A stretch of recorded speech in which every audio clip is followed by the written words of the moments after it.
Good morning, welcome back to my channel. আশা করি আপনারা সবাই খুব ভালো আছেন, আমরাও ভালো আছি। সকালবেলা টিফিনে আজকে বানাচ্ছি ডিম টোস্ট। মার দোকান থেকে পাউরুটি দিয়ে পাঠিয়েছে, ঘরে ডিম ছিল আর দুধ তো প্রত্যেক দিনের মতো পাঠাই, তো দুধটাকে আগে জাল দিয়ে ওখানে ঢাকনা দিয়ে রাখলাম কফি খাবো বলে। আর তারপরে আমার আর মেয়ের জন্য ডিম টোস্ট বানিয়ে নিচ্ছি। গোলুর জন্যও পাঠিয়েছিল, গোলু বলল আমি ম্যাগি খেয়ে নিয়েছি। মানে আমি যখন মায়ের দোকানে গেছিলাম তখন ওর ঠাম্মি ওকে ম্যাগি করে দিয়েছিল, তো ম্যাগি খেয়ে নিয়েছে, তাই এখন আর খাবে না বললো, সন্ধ্যাবেলা টিফিনে করে দিতে বললো।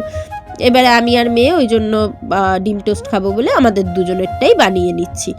আর ওই আমি ডিম টোস্টের মধ্যে একটুখানি পেঁয়াজ কুচিয়ে, মানে ডিমটার মধ্যে একটু পেঁয়াজ কুচিয়ে একটু নুন দিয়ে ভালো করে ফ্যাটিয়ে নিয়েছি। তারপরে ওই কড়াইয়ের মধ্যে তেল গরম করে ডিমটাকে দিয়ে নিলাম, নিয়ে তারপরে এই যে পাউরুটিটাকে দুটো পিস করে উপর দিয়ে দিয়ে এপিট ওপিট ভালো করে ভেজে নিলাম।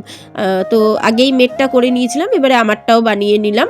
আর এখন এই যে আমার জন্য একটু কফি করে নেবো, তাই এক পাতা কফি কাপের মধ্যে ঢেলে নিলাম আর একটুখানি হানি দিয়ে নিচ্ছি।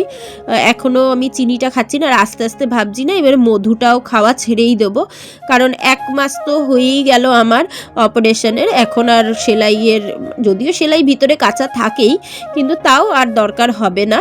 তো এটা যতদিন চলছে ততদিন খেয়ে নিয়ে এবারে চিনি মধু সবই ছেড়ে দেবো। আর মিষ্টি তো এখন সেরকমভাবে খাই না, ওই কতদিন বাদে, আমার অপারেশনের আগে থেকে মিষ্টি খাওয়া বন্ধ করেছি। আর এই তো সেদিন একটা মিষ্টি খেলাম দেখলেনি, ওই সকালবেলা টিফিনে। তো এখন মানে মাঝে মাঝে ইচ্ছা হলে একটুখানি খাবো, নাহলে একদমই খাবো না, ছেড়ে দেবো। চিন্তাভাবনা করেই নিয়েছি, কারণ সুগারটা তো ভালো জিনিস না। আমার মাকে দেখেছি সুগারে কিভাবে কষ্ট পায় মা, আর তাছাড়াও আমার ঠাম্মিকেও দেখেছি যে আমার ঠাম্মি কিভাবে সুগারে কষ্ট পেয়েছে, কারণ আমার ঠাম্মি একদম সুগারের জন্য যে চিনি মিষ্টি খাওয়া বন্ধ করা সেগুলো কিছুই করতো না, সব কিছুই খেত। এবং আমার পিসিদেরও প্রত্যেকেরই সুগার, আর প্রত্যেকেরই সুগারে মানে ভোগে। তো সেই জন্য আমি তো জেনেটিকভাবে পেয়েছি, তাই আমি চাই না যে আর আমারও সেই পরিস্থিতি হোক। আস্তে আস্তে তো বয়স বাড়ছে। তো এই যে আমি আর মেয়ে বসে টিফিনটা খাচ্ছি, আর দেখতেই পাচ্ছেন কালুও কিন্তু ওই বসে বসে খাচ্ছে আমার সঙ্গে পাউরুটি আর ডিম। ও তো পাউরুটি, ডিম, মুড়ি, বিস্কুট সব খায়। আর এই যে দুজনে মিলে যে বসে একটু খাচ্ছি, দেখতেই পাচ্ছেন আমার মেয়ে কিন্তু ফোনের মধ্যে লেগে রয়েছে। মা মেয়ের সম্পর্কটা এই কারণেই কেন জানি না একটুখানি কেমন হয়ে যাচ্ছে। আগে আমরা দুজনে মিলে বেশ বসে গল্প করতাম, সময় কাটাতাম। এখন না আমার কাছেও সময় আছে, না ওর কাছেও সময় আসছে, মানে ও বড় হচ্ছে আসলে, সেই জন্যই। তো যাই হোক, তারপরে টিফিনটা খাওয়ার পরে সকালের টিফিনের বাসন, কালকে রাত্রিবেলা বাসন মেজে শুইনি, সেই বাসন দেখতেই পাচ্ছেন কত বাসন পড়ে রয়েছে, হাঁড়ি টাড়ি সব। তো ভাবলাম যে তাহলে সেগুলো সব মেজেই নিই, কারণ এখন মেজে বেসিনটা খালি না করলে এখন আবার রান্নার পরে অনেক বাসন বেরোবে, আর রান্না করতেও অসুবিধা হবে। তাই জন্যই আগে বাসনটা মেজে ভালো করে ধুয়ে নিচ্ছি। আর থালাগুলো না ওই রাত্রিবেলা বেসিনের থেকে ওঠানো ছিল জল ছাড়া, তো শুকিয়ে শুকিয়ে গেছে, যদিও আমি জল দিয়ে ধুয়ে ভালো করে তারপরেই রেখে দিয়েছিলাম। আমি যদি রাত্রিরে বাসন রেখে দিই তাহলে এঁঠোটাকে ভালো করে ধুয়ে তারপরেই সাইড করে রেখে দিই, তাও একটু শুকিয়ে শুকিয়ে গেছিলো, তাই জন্য একবারে ওটাকে একটু জল দিয়ে ভালো করে ধুয়ে একটু ডলে ডলে ভালো করে মেজে নিচ্ছি। আর বাসনগুলো মাজা হয়ে গেলে ভালো করে ধুয়েও নেবো। তার চলুন বাসনগুলো মেজে নিয়ে তারপরে আবার রান্নার দিকে যাব।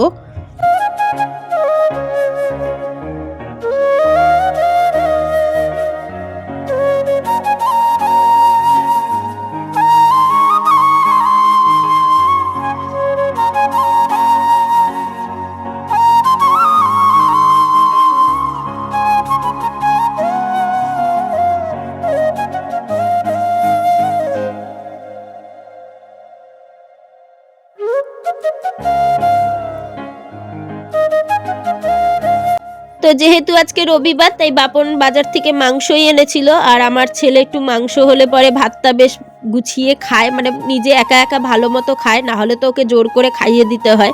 তো এই যে একদম শর্টে মাংসটা রান্না করছি, পেঁয়াজ আদা রসুন সব একবারে দিয়ে দিয়েছি, টমেটো, রেগুলার যে মশলা হলুদ লঙ্কার গুঁড়ো জিরের গুঁড়ো ধনের গুঁড়ো নুন আলু সব দিয়ে তেল দিয়ে ভালো করে মেখে এবারে কষানো শুরু করেছি।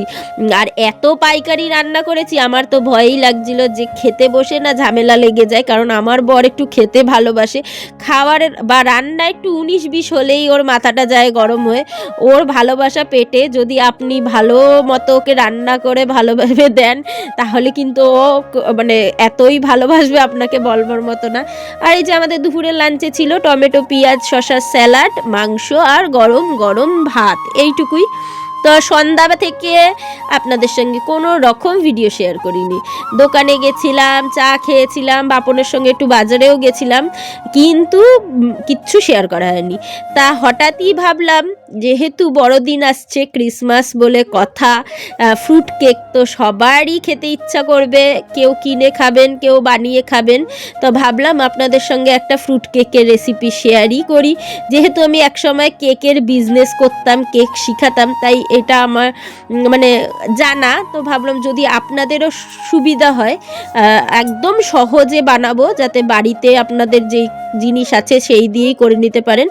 আমি কেক টিন নিয়েছি, আপনারা চাইলে ঘরোয়া বাটির মধ্যেও এইভাবে তেল ব্রাশ করে একটুখানি ময়দা ছিটিয়ে নেবেন। যদি মনে হয় যে এই ময়দা দিয়ে করতে অসুবিধা হচ্ছে, তাহলে কাগজ ছিঁড়ে তেল ব্রাশ করে অয়েল পেপার বাটার পেপার বানিয়ে নেবেন। যে ঘরের অঙ্ক খাতা নিলেও হবে। এখানে আমি 1.5 কাপ একদম মানে গরম করা দুধ ঠান্ডা করে রুম টেম্পারেচারে নিয়ে সেই দুধ নিলাম, 1 কাপ চিনি দিলাম।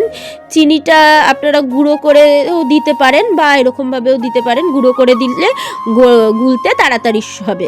তারপরে এটাকে ভালো করে মিক্সড করে নেবো যাতে চিনির দানা না থাকে। তারপরে একটা ছাঁকনি নিয়ে নেবো, আপনারা আটা চালনিও নিয়ে নিতে পারেন। তারপরে ওই চায়ের কাপ মেপেই, যেই কাপে আমি দুধ দিয়েছিলাম চিনি দিয়েছিলাম, সেম কাপ মেপেই আমি 1.5 কাপ ময়দা দিলাম, 1 টিস্পুন দিলাম হলো বেকিং পাউডার, 1/2 টিস্পুন দিলাম বেকিং সোডা, একটা কফি দিলাম।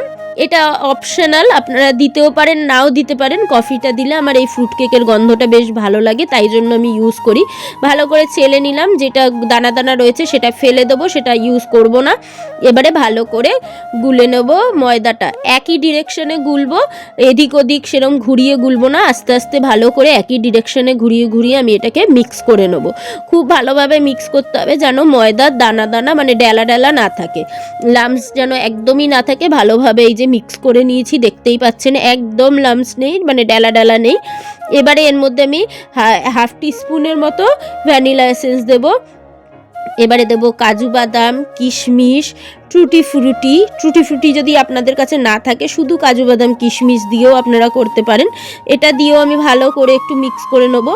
আর আমি না এই সময় সাদা তেল ইউজ করতে ভুলে গেছি, তো পরে আমি দিয়ে নিয়েছিলাম। আপনারা চাইলে কিন্তু এই সময় সাদা তেলটা দিয়ে নেবেন, চাইলেন মানে এই সময়ই দিয়ে নেবেন। এই যে আমি সাদা তেলটা পরে দিয়ে আবার মিক্স করলাম, তো সাদা তেলটা এই সময় দিয়েই ভালো করে একটু মিক্স করে নেবেন। আর সাদা তেলের বদলে আপনারা চাইলে বাটারও দিতে পারেন। আমি 2 টেবিল স্পুন সাদা তেল ইউজ করেছি, আপনারা 2 টেবিল স্পুন বাটার দিয়ে নেবেন। মিক্স করার পরে ওই টিনটার মধ্যে আমি এটাকে ঢেলে নিচ্ছি, মানে বাটিটার মধ্যে ভালো করে ঢেলে নিয়ে হালকা করে ট্যাপ করব, খুব জোরে ট্যাপ করব না, নাহলে কিন্তু যে কাজু বাদাম কিশমিশগুলো দিয়েছিলাম সেগুলো সব একদম নিচে নেমে যাবে। আর আমি প্রথমেই কিন্তু এই যে একটা হাঁড়ি একটা ঢাকনা দিয়ে গরম করতে বসিয়ে রেখেছিলাম। ওই যে স্ট্যান্ডগুলো দিয়েছি যেটার উপরে গরম খাবার দাবার টেবিলে রাখে, ওই স্ট্যান্ড দিয়ে গরম করে নিয়েছি। এবারে ঢাকনাটাকে আমি একটা কাগজ দিয়ে ঢেকে ফুটোটাকে বন্ধ করে নিয়েছি। 20 মিনিটের মতো বেক করার পরে আমি এই যে উপর থেকে টুটি ফ্রুটি কাজু বাদাম কিশমিশ ছড়িয়ে দিচ্ছি। এটা কিন্তু প্রথমে দিলে এটা একদম ভিতরের দিকে ঢুকে যাবে, তাই প্রথমে দেবেন না। 20-25 মিনিট হয়ে যাবে, মানে উপরটা একটুখানি দেখবেন যে বেক হয়ে গেছে অনেকটাই, তখন এটাকে উপর থেকে দেবেন, নাহলে কিন্তু একদম ভিতরের দিকে ঢুকে যাবে। তো সুন্দর করে আমি সাজিয়ে দিচ্ছি, কিশমিশ, কাজু বাদাম, টুটি ফ্রুটি এগুলো উপর থেকে ভালো করে ছড়িয়ে দিচ্ছি। এগুলো কি উপরে দিলে পরে দেখতে সুন্দর লাগে, আর কিছুই না। আর খাওয়ার সময়ও মুখে পড়বে বেশি বেশি।